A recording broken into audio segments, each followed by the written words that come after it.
Well, hello, everyone. It's another day in the great neighborhood. How's it going, Robbie? Doing great. How you doing today? Good. All right. So today live is about appraisal waivers. That's what it says on there. Correct. That was your question to me. And I'm like, okay, what do you want to know? Well, yeah. So I wanted a lender to explain it maybe a little more in depth, right? Because as of recently, there's been a thing called appraisal waivers, right? Right. And people who haven't been in the market, in the last, couple years are like, whoa, what is this? How in the heck can we waive an appraisal? Because just like people who bought a house 20 years ago think like it's mandatory you have a pest inspection, things like that.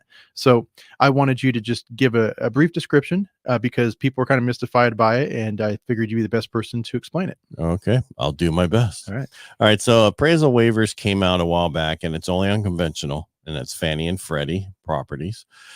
Freddie calls it something else. It's not a waiver. It's anyway, I have to talk to my staff. I just generic it as a waiver.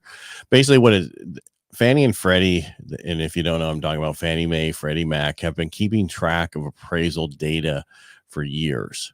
And so with that, they created an algorithm that figures out what if the value of the house that it's going for, that you're purchasing for, is right in line with what their numbers are. And if you're putting down usually 20%, and then it looks at your debt to income ratio too, which a lot of people don't realize. Uh-huh. And then it comes back and says, you don't have to have an appraisal. We think this property is fine. And then you can waive that's a waiving of the appraisal internally, so you don't have to order it. However, what people don't realize is sometimes with people, their debt to income ratio goes from, say they had a 39 at the time to like a 49, you might lose it. Gotcha. Okay. So it's not a guaranteed forever unless things don't, and that's what it always says on there, that it can change if certain things in this stuff changes. Uh-huh. Sorry, it's still dealing with the old extra stuff. That's all right. So, but it's a great program, because what we can do as lenders is actually search the property that you're going to write your offer on and see if we get a waiver on the appraisal.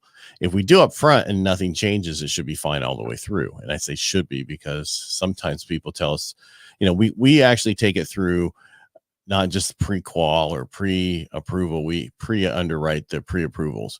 And so as long as nothing majorly changes, like someone doesn't lose a job or, that kind of stuff, it should be fine all the way through, and the waiver is good. Yeah. And when, for buyers out there, this is a good thing, because this can help make your offer that much more competitive. Anybody who is, sorry, go ahead. No, I was just going to add one more report. You're right about that. However, I just had some clients, they're buying up in Tahoe. They just closed. Anyway, and sorry.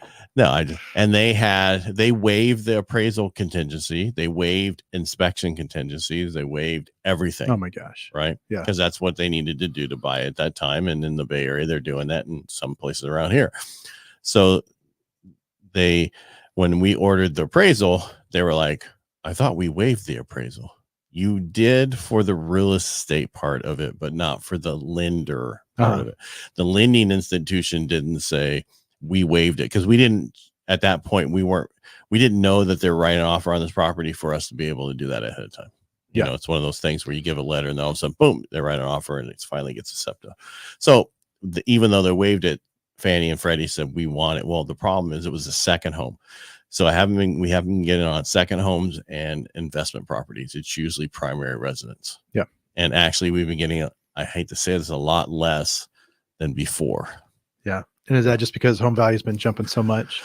Potentially, because I have two properties on the street right now. One got it, the other one didn't. One's putting down like half. One's putting down 20%. So figure that one out. Yeah, no kidding. The one that's putting down 20% got it. The one that's putting down half didn't get it. Well, the value of the property might be more not in line with what Fannie's algorithm is figuring it is worth. Good. Yeah. So like you said, it's just automated underwriting, right? So it's just like those the Twitter algorithms. You never have an idea what the heck's going on. Yeah. Sorry, I had to do the Twitter joke today. Yeah. Hey, with everything that's going on with Twitter, freedom of speech. Anyway, I don't want to keep going on a political thing. So is there anything else you want to know? No. I want to make it short and sweet, because I know it can be somewhat, confusing and complicated, but I know you can kind of break things down Right. in an understandable manner. So thank you. Right. So there's appraisal waiver, and then there's also the waiving of the appraisal on the contract. Two separate things that we went over. I just want to reiterate what we talked about. So those two separate things, appraisal waiver is done through Fannie and Freddie, and it usually is on 20% or greater, but not always. It just depends on the situation. Yes. All right. And if it's in line with value, you're probably going to get one. Yeah. So you can check ahead of time. There's a little synopsis of what I said. I wanted to put it at the end. Yeah. And if you guys like what we do here, make sure you follow us. Awesome. Thanks, Ed. I appreciate it. All right. Thank you.